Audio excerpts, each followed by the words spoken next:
Hello, hello, ladies and gentle dudes. This is Panda X Panda. Today, I want to talk to you about a few theories that I have about Hisoka, everybody's favorite pedophile. That's pretty messed up, but whatever. Today, I will push it pretty far, so you better get ready. Hold on to your socks, hold on to your pants, because it's going to get real up in here. Essentially, today I want to prove to you that Hisoka is not who we think he is. Let that sink in. So, who is Hisoka? What do we know about him? We know that he's perverted, right? There's no explanation really needed there. If you don't know that about him, then go read the manga. He's very impulsive. He does whatever he likes whenever he wants. He loves to fight. He loves fighting strong opponents, especially if he's getting a near-death experience, and he loves it to the point that it's almost orgasmic to him. Hence, the perverted comment at the beginning. And there are other things that also explain why he's that way. And he's a murderous sociopath. He loves to kill people. I mean, he loves to kill people, or he doesn't mind killing people. All of those are connected anyway. Those are some of the things that definitely everybody knows about him. But he's also a magician. This is his thing, or a clown, and he likes to use Nen to create illusions to trick people. This is very important. Essentially, that's how he wins most of his fights, right? Creating illusions, and coming up with strategies on how to destroy his opponent. And he likes to destroy them in the most ironic and ridiculous way ever, so that they suffer the most.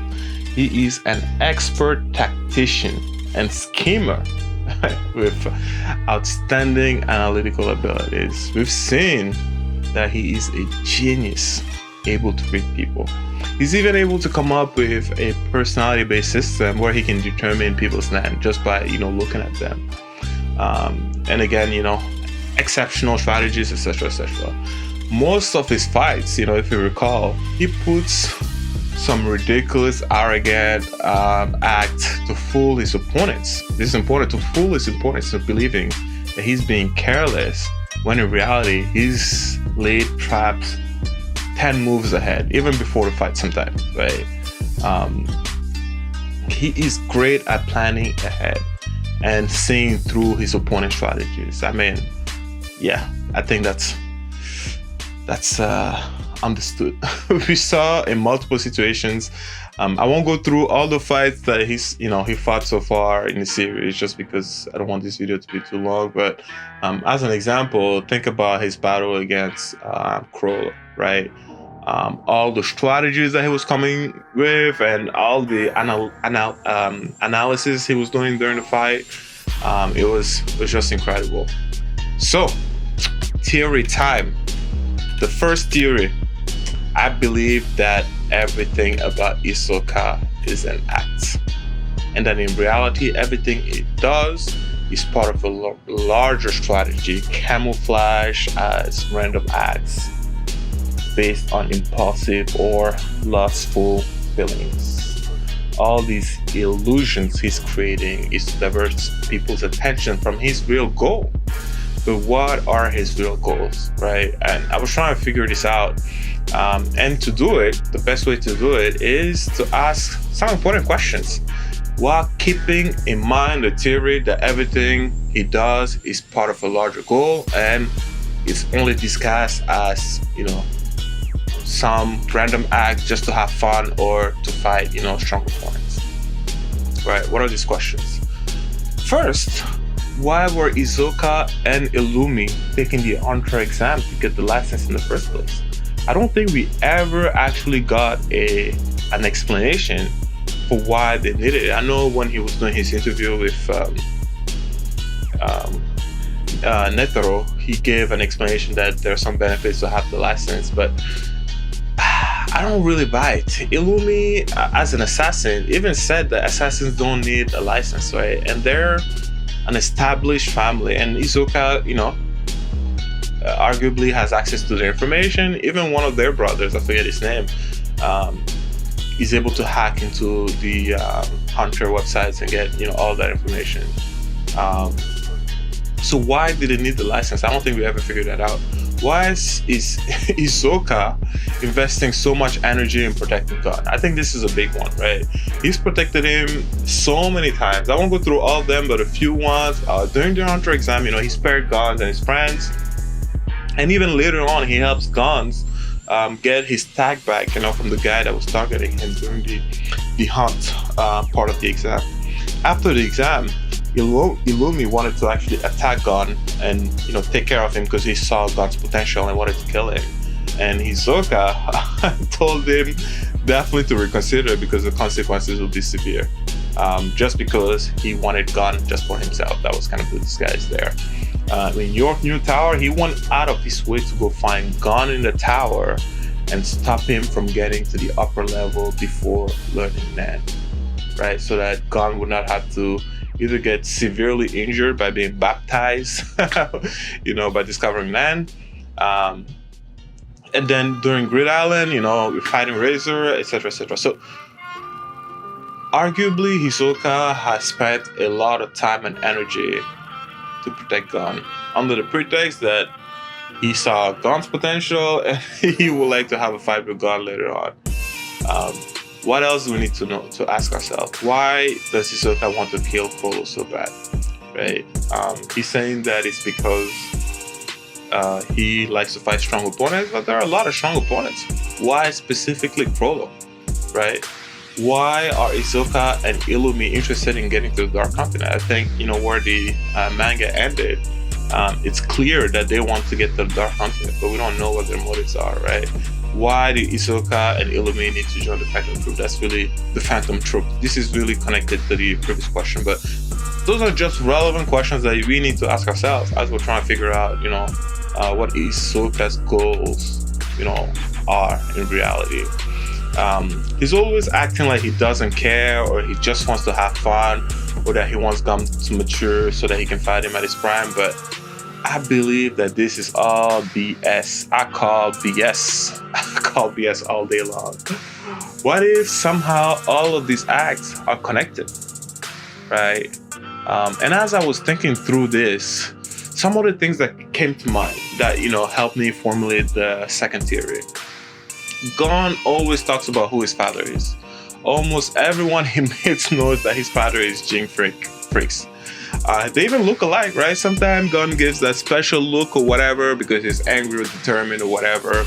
And people that knew his father just recognize the resemblance immediately, and they, acknowledge that Gon is definitely, Jing's son. And Jin, Gon's father is one of the top hunters in the Hunter x Hunter world, right? Most people, I think, know him. Netero definitely mentioned, him as like one of the top 5 hunters, I think, in the Hunter world or whatever. So I think those are just things that, came to mind as I was trying to think, what could Hisoka's long-term goal be? Could he have ulterior motives in protecting Gon, somehow connected to his father, right?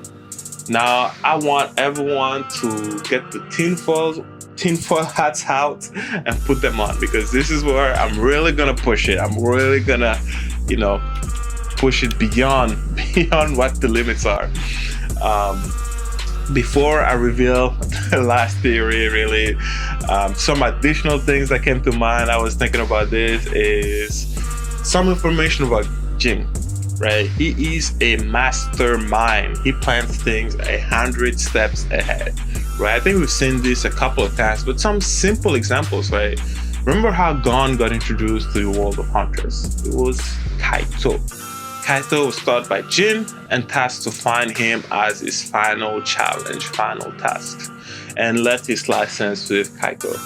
What were the chances that with a task like that, knowing the personality of Kaito, Kaito would go to Jin's hometown to find some clues on how to find Jing, and on his way there, or while being there, he runs into Gon, And not only he runs into him, he recognizes him and tells him about Jing and all the, the Hunter world and everything.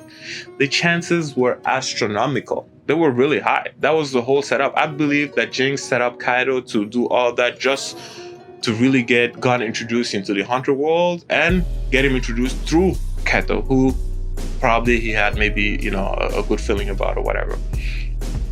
Also, when Gon got his license, when he passed the true exam, right, after learning Nen, Jing had already set him up with a Grid Island game ring and memory card, I think, way ahead of time, years earlier. That's just something he had created and set in place to help Gon develop as a hunter, right? So that whenever he learned Nen, he can go in this world that's created perfectly for him to progress, learn Nen, and feel excited about, the feeling of adventure and, achievements, etc., making friends. See the pattern here. I could go on, but I want to stop here because the video is already long enough. See the pattern. Now I want to come with the 6-second theory. What if, just like Kaito, Hisoka was somehow incentivized by Jing, directly or indirectly, to protect Gon? Right? I believe that Hisoka may be connected to Jing or the Dark Continent in some way. Right? There's some facts that are so important and that I believe are so connected that this has to be true. And I think we will find out eventually, right? The fact that Hisoka and Illumi were getting their hunter license, we'll never find out. The fact that Hisoka and Illumi want to destroy or take over the Phantom Troop, we'll never find out why.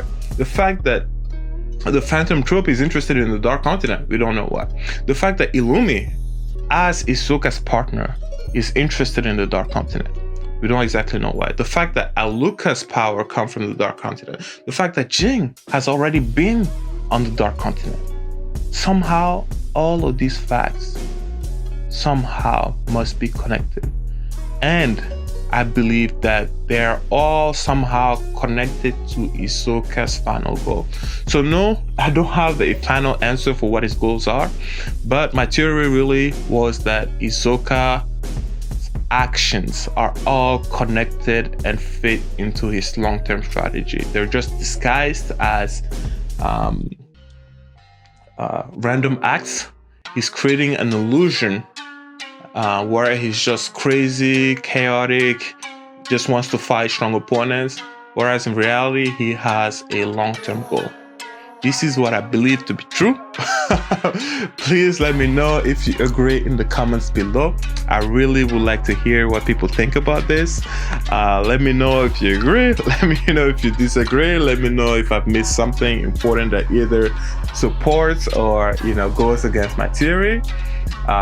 This one is a bit long, but this one I think is strong. And I know in the future, when Togashi comes back from his hiatus, we will know, or hopefully eventually we'll know if this is true. But remember, if it is, you heard it here first. Nobody's ever made this type of claims before. But we shall see. This is Panda X Hunter signing out. Bye.